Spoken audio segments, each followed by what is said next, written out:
किस्मत का कौन सा फेर अनिका को एक नई मुसीबत में ले जाने वाला था। क्या अनिका चुपचाप अपनी बेटी के साथ हुई पार्शियलिटी को सह लेगी, और किसने एक स्कूल टीचर की करी सरेआम बेइज्जती। जैसे ही सिमरन ने अनिका की ये बात सुनी कि वो किसी ऐसे डांसर को ले आएगी जो सिमरन से बेहतर डांसर ही होगी और ट्रेनर भी, उसने हैंगर पर लगा अपना कोट निकाल कर पहन लिया। सिमरन ने अपनी बेटी मिश्का का हाथ पकड़ा और बाहर की ओर जाने लगी। 2 कदम चलकर सिमरन रुक गई और अनिका की ओर देखकर कहा, ऑल द बेस्ट।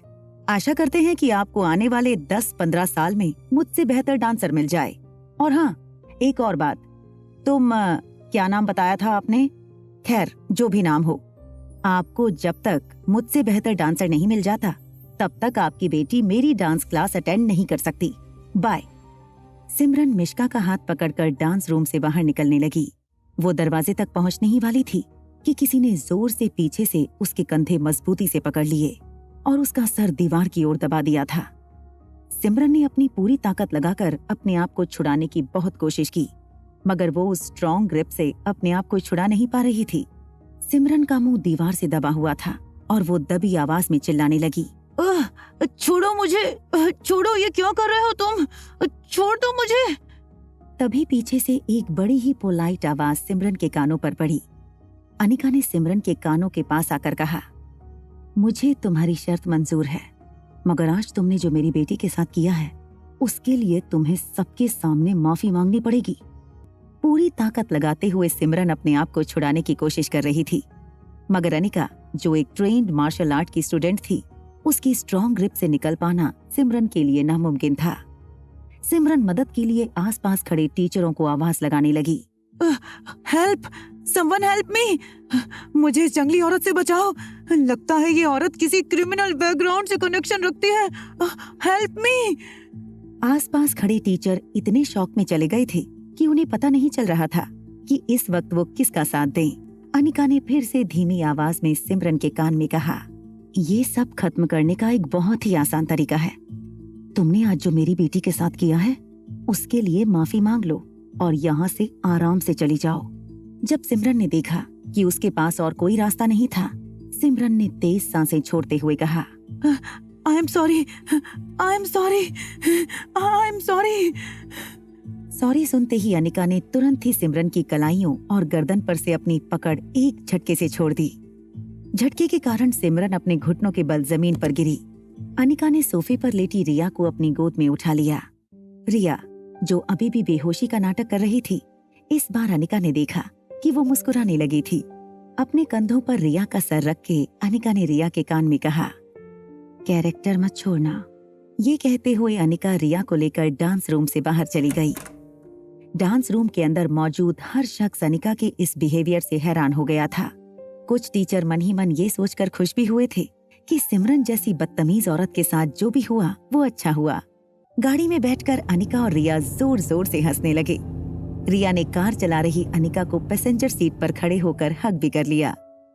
अनिका ने रिया को अपनी आंखों के सामने से धीरे से हटाते हुए कहा, डोंट बी अ किड रिया, कितनी बार कहा है, जब मम्मा ड्राइव कर रही हूँ तब ऐसी हरकतें मत किया करो। रिया ने कार सीट पर बैठे हुए अपनी मम्मा से कहा, मैंने भी आपको कितनी बार कहा है कि मेरे सामने ऐसी हरकतें ना किया करो जिससे मुझे आप पर इतना प्यार आए। रिया की हाजिर जवाबी देखकर फिर से अनिका को रिया पर आया हुआ सारा गुस्सा गायब हो गया।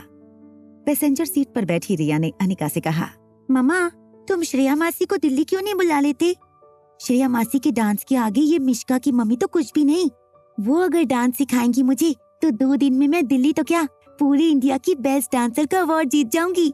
श्रेया मासी खुद ही अगले हफ्ते दिल्ली आ रही हैं, international hip hop dancing star जज करने। ये mama, you are the best and Shreya मासी, you are the best too. Anika और रिया की बात अभी खत्म ही हुई थी कि कार मल्होत्रा हाउस में एंटर हुई। बाहर गार्डन में श्वेता अंजलि मामी के साथ कुछ बात कर रही थी। जैसे ही अनिका गाड़ी से उतरकर गार्डन की ओर रिया के साथ आई, श्वेता ने बड़ी एक्साइटमेंट से अनिका से कहा, दीदी, एक बहुत बड़ी खुशखबरी है, तुम भी सुनोगी तो पागल हो जाओगी। तुमने जो फॉर्मूला दी थी मुझे अमृत टैबलेट्स बनाने के लिए, वो फॉर्मूला बिल्कुल फुल प्रूफ है। हम जल्द से जल्द टैबलेट का मास प्रोडक्शन शुरू कर सकते हैं। नई फॉर्मूला के जरिए मिनिमम वेज मैक्सिमम आउटपुट मिल सकेगा और टैबलेट की शेल्फ लाइफ पहले की टैबलेट के मुकाबले बहुत ज्यादा होगी। तुमने वो कर दिया है जो शायद आयुर्वेद की दुनिया में रेवोल्यूशन ला देगा। श्वेता ने अनिका के दोनों कंधे पकड़कर उसे घुमा दिया।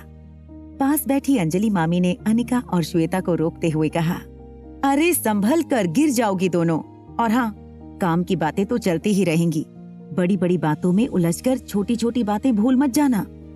जैसे ही अपनी मम्मी को ये कहते हुए सुना, श्वेता ने अनिका का एक हाथ पकड़कर उसे पूछा, दीदी क्या तुम मुझे आज कंपनी दोगी? हाँ बताओ, कहाँ जाना है तुम्हें? दीदी दरअसल मेरी एक डांसिंग ट्यूटर है। मैं सोच रही थी कि अगर वो कोई अच्छे से गाने पर हम दोनों के लिए एक डांस कोरियोग्राफ कर दे तो आने वाली डांस पार्टी में हम दोनों वो डांस सबके सामने प्रेजेंट करेंगे, बड़ा मजा आएगा। अनिका आज बहुत थक चुकी थी, उसे डांस करने का बिल्कुल भी मन नहीं था। अनिका ने श्वेता को बहुत समझाया कि वो डांस नहीं करना चाहती थी, मगर श्वेता ने किसी तरह अनिका को कन्विंस कर लिया अपने साथ आने के लिए। दोनों कार में बैठकर बंगले से बाहर निकल गईं। मल्होत्रा हाउस में अंजलि मामी ने रिया को नाश्ता करवाया। नाश्ता करने के बाद रिया ने बहाना बनाते हुए अंजलि मामी से कहा, आज पहले ही दिन स्कूल में बहुत सारा होमवर्क दे दिया है मुझे। आई थिंक मुझे अब बेडरूम में जाकर 3-4 घंटे होमवर्क करना पड़ेगा। मामी को किस करके रिया ऊपर अपने कमरे में चली गई। बेडरूम में रिया ने जैसे ही अपना गेमिंग टैबलेट ऑन किया, उसने देखा कि उसके फैन नानू ऑलरेडी उसके लॉगिन करने का इंतजार कर रहे थे। फैन नानू ने रिया के लिए काफी सारे टोकन भी रखे थे और रिया का टोकन बैलेंस अब इतना था कि दुनिया भर के गेमिंग एक्सपर्ट रिया से जेलस फील करके उसे ट्रोल करने लगे थे। किसी ने लिखा था, ये कोई चीटर है, कोई बच्ची इस तरह खेल ही नहीं सकती। अगर ऐसा नहीं है तो कहो तुम्हारी स्वीट लिटिल एंजल से अपना कैमरा ऑन करे और चेहरा दिखाए। कमेंट्स जब आने लगी तब रिया फिर से अपने माइक के पास जाकर बोली, I am already 6 years old। मैं अब बच्ची नहीं हूँ, ये बात आप लोग ध्यान से सुन लीजिए। रिया की ये कमेंट सुनते ही अचानक पेज से जुड़े सारे लोग शांत हो गए। फिर से एक ट्रोलर ने अपनी कमेंट में लिखते हुए कहा, मैं 6 साल की हूँ और कोई बच्ची नहीं रही। ये कहकर लोगों को फिर से फंसा रही हो। तुम कम से कम 40 से 50 साल की हो जो लोगों को बेवकूफ बनाने का काम कर रही है। मुझे बताओ, कोई 6 साल की बच्ची क्या इतना अच्छा पढ़ सकती है? क्या इतने अच्छे जवाब दे सकती है? रिया ने अपनी जिंदगी में कभी भी लोगों के इतने सारे एलिगेशंस का सामना नहीं किया था। रिया ने अपने डेस्क पर जोर से हाथ मारकर कहा, ओके, मैं अभी कैमरा ऑन करती हूँ, वेट अ मिनट। वहाँ मारवा इंडस्ट्रीज की हेड ऑफिस के टॉप फ्लोर पर रोहित मारवा फ्री हुआ था। उसने सामने बैठे आर्यन को देखा। आर्यन पढ़ाई करते करते सो गया था। पता नहीं क्यों रोहित को गेमिंग प्लेटफॉर्म पर सुनी हुई उस बच्चे की आवाज याद आई। रोहित ने अपनी जेब से अपना मोबाइल निकाला और उसके गेमिंग एप्लीकेशन की साइट पर लॉगिन किया। रोहित ने लिटिल एंजल की आईडी सर्च की। आईडी के सामने आते ही उसकी स्क्रीन पर कुछ मैसेजेस फ्लैश होने लगे। किसी ने लिखा था, लिटिल एंजल सचमुच 6 साल की बच्ची है। तो किसी ने लिखा था, लगता है ये लिटिल एंजल भगवान का कोई करिश्मा ही है। रोहित ने पेज को गौर से देखा। उसके टॉप कॉर्नर में एक छोटी सी विंडो थी जिसमें एक छोटी सी बच्ची नजर आ रही थी। उस छोटी बच्ची ने अपने चेहरे पर एक सफेद मास्क लगाकर रखा था। अपने ट्रोलर्स को वार्निंग देते हुए रिया ने गुस्से भरी आवाज में कहा, अब देख लिया मैं कौन हूँ। मैंने कहा था ना कि मैं झूठ नहीं बोलती। आई नेवर लाई। अब जिन जिन ने मेरे फ्रेंड नानू का और मेरे सपोर्टर्स का डिसरिस्पेक्ट किया है, वो सब मेरे लॉयल फ्रेंड से और मुझसे माफी मांगे। तभी फिर से स्क्रीन पर कमेंट्स आने लगे। किसी ने लिखा, I am sorry, I was wrong, please forgive me Bigg Boss. Riya के जितने भी ट्रोलर्स थे सब चुपचाप तमाशा देख रहे थे।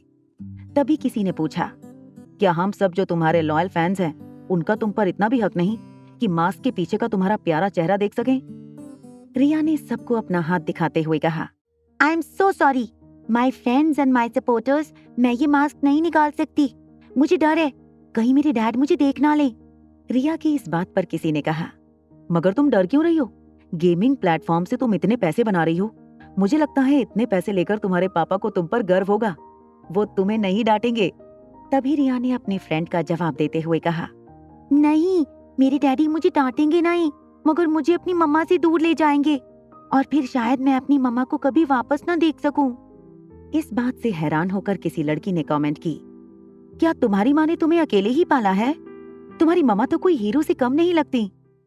जैसे ही रोहित ने ये कमेंट पढ़ी, उसे अचानक आर्यन की याद आई। साथ ही रोहित को आर्यन की माँ पर भी गुस्सा आया कि एक तरफ इस लिटिल एंजल की माँ थी जो इतनी महान थी, और एक तरफ आर्यन की माँ जो माँ कहलाने के लायक भी नहीं थी। आर्यन की माँ की याद आते ही रोहित की आंखों में खून सवार हो गया था। रोहित का गुस्सा आर्यन की माँ के लिए बढ़ता ही जा रहा था। अनजाने में अपने हाथ में आर्यन की जो किताब पकड़ी हुई थी वो रोहित के हाथ से छूट गई और पास पड़े आर्यन की राइटिंग टेबल पर पड़ी। किताब की आवाज आते ही आर्यन जाग गया। रोहित को इस तरह उसके सामने खड़ा देखकर आर्यन घबरा गया। आई एम सॉरी पापा, मेरी आंख लग गई थी। आर्यन की आंखों में अपने लिए इस तरह डर देखकर रोहित का गुस्सा गिल्ट में बदल गया। उसने आर्यन के बगल में बैठकर आर्यन से कहा, देखो बेटा, मैं तुम्हारा कोई दुश्मन नहीं हूँ। I want you to study, ताकि बड़े होकर तुम अपने पैरों पर खड़े रह सको। इसका मतलब ये बिल्कुल नहीं कि तुम्हें मुझसे या किसी से भी डर कर जीना है। आज से मैं तुम्हें नहीं बताऊंगा कि तुम्हें होमवर्क करना है या पढ़ाई करनी है, बल्कि तुम खुद ही इस बात का अंदाजा लगाओगे कि तुम्हें कब और कितनी मेहनत करने की जरूरत है। ये कहते हुए रोहित आर्यन के बगल से उठकर फिर से अपने डेस्क की ओर चला गया। रोहित ने अपने मोबाइल स्क्रीन पर लिटिल एंजल की विंडो एनलार्ज करने की कोशिश की। उसने देखा कि बच्चे के चेहरे पर अभी मास्क लगा हुआ था। रोहित ने बच्चे को 10,000 टोकन का सपोर्ट भेजते हुए कहा, बेटा, तुम्हें अपने पापा से डरना नहीं है। मुझे लगता है तुम्हारे पापा तुम जैसी गुड़िया डिजर्व ही नहीं करते। जैसे ही रिया ने रोहित मारवा के अकाउंट से ये कमेंट आते हुए देखी, रिया ने बिना सोचे माइक पर कह दिया, पापा, आप अपने बारे में ऐसा कैसे लिख सकते हो? जैसे ही रिया ने माइक पर यह कहा, रिया को अपनी गलती रियलाइज हुई और हड़बड़ाहट में उसने अपना बैलेंस खो दिया। बैलेंस खोते ही रिया के मुंह से मास्क नीचे गिर गया। जैसे ही रोहित ने रिया का चेहरा देखने के लिए लिटिल एंजल की विंडो पर क्लिक किया तो बहुत सारे टोकन की बारिश स्क्रीन पर होने लगी। जब तक रोहित विजुअल इफेक्ट ऑफ कर पाता, लिटिल एंजल ने अपना कैमरा ऑफ कर दिया था। Thank you for the token fan Nanu. Rohit ने सोचा कि उसने भी रिया को काफी टोकन सपोर्ट में दिए थे, फिर आखिर उसे क्यों फ्लाइंग किस नहीं मिले थे। रोहित ने झट से अपना फोन उठाया और 20,000 टोकन लिटिल एंजल सपोर्ट उसे भेज दिए। Wow fan daddy, you are so amazing. जैसे ही 2 घंटे खत्म हुए, रिया ने अपनी लाइव स्ट्रीम खत्म कर दी और डिनर के लिए रेडी होने लगी। जैसे ही मुस्कुराते हुए करण गुलेरिया ने टैबलेट अपने बगल में रखा, उन्होंने एक मैसेज नोटिफिकेशन सुना। करण गुलेरिया ने जब मैसेज प्ले किया तो उन्हें रिया का रिकॉर्डेड वॉइस नोट सुनाई दिया। हाय नानू, क्या आप मेरे साथ गेम खेलना चाहेंगे? आप डरिए मत, मैं आपको गेम खेलना सिखाऊंगी। करण गुलेरिया को बेशक गेम खेलने में कोई इंटरेस्ट नहीं था, मगर वो इस छोटी बच्ची के साथ इंटरेक्ट करने का कोई मौका नहीं खोना चाहते थे। How will you teach me? पहले हम दोनों एक दूसरे को फ्रेंड लिस्ट में ऐड करेंगे। आपकी सोशल मीडिया अकाउंट पर फ्रेंड रिक्वेस्ट भेजूंगी। फिर नानू, जब हम सोशल मीडिया अकाउंट पर एक दूसरे के फ्रेंड बन जाएंगे, मैं आपको मेरी फ्रेंड लिस्ट में से अपनी किसी भी गेम में ऐड कर सकूंगी। क्या आपके पास सोशल मीडिया अकाउंट है? हाँ, मेरे पास है। रिया ने करण गुलेरिया को अपने सोशल मीडिया अकाउंट की लिंक शेयर की। वैसे तो करण गुलेरिया सालों से अपने सोशल मीडिया अकाउंट पर एक्टिव नहीं थे, बस स्वाति मल्होत्रा ने जब बहुत जिद की थी तब उन्होंने सोशल मीडिया पर अपना अकाउंट खोला था कि मैं इस अकाउंट पर आ तो गया हूँ, पर मुझे करना क्या होगा। फैन नानू, आज से आप मेरी ट्रेनिंग के अंदर हो।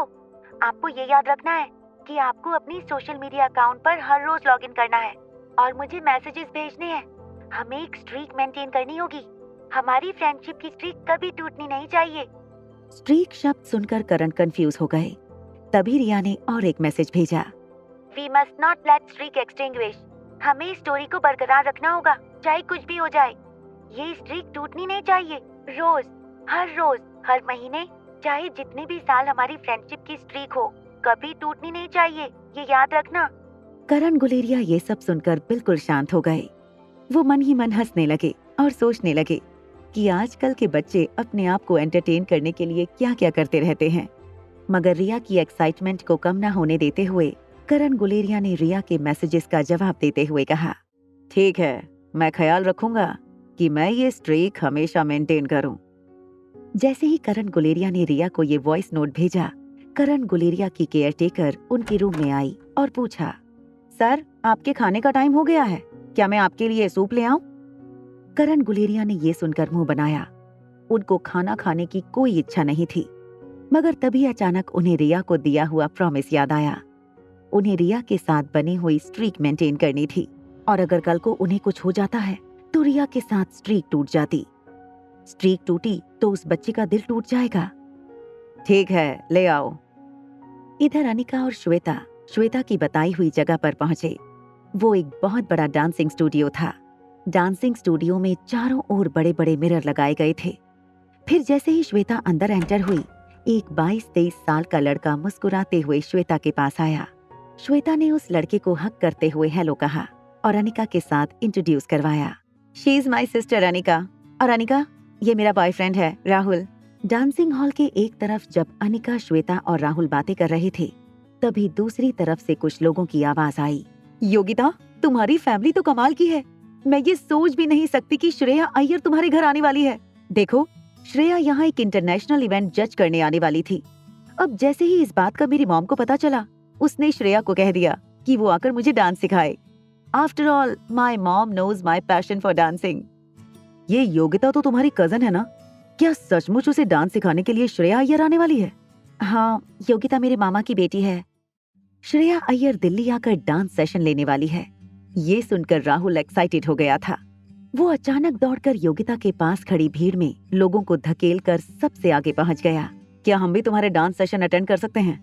आखिर मैं तुम्हारी कजन श्वेता का दोस्त हूँ। Listen to me everybody, miss Shreya Iyer बड़े दिनों बाद दिल्ली आ रही हैं, और हमने ये भी सुना है कि उनका स्केड्यूल टोटली पैक्ड है। हाँ, मेरे फैमिली के कुछ ऐसे कॉन्टेक्ट हैं कि वो थोड़ा सा टाइम निकालकर मुझे ट्रेन करने आने वाली हैं। मगर अफसोस श्वेता, क्लास अटेंड करने ऑलरेडी बहुत लोग आने वाले हैं, इसलिए मैं तुम्हें या तुम्हारे दोस्त को इस बार चांस नहीं दे सकती। क्या कोई आने वाला था योगिता के इस ईगो को तोड़ने? क्या रिया बनेगी करण गुलेरिया की जिंदगी में खुशियों की वजह? और क्या होगा जब श्रेया अय्यर आएगी इन सब की जिंदगी में? जानने के लिए देखिए अगला एपिसोड सिर्फ पॉकेट FM के YouTube चैनल पर। और एक लड़की को देखा तो के सारे एपिसोड्स को सुनने के लिए डिस्क्रिप्शन में दी हुई लिंक से डाउनलोड कीजिए पॉकेट FM ऐप।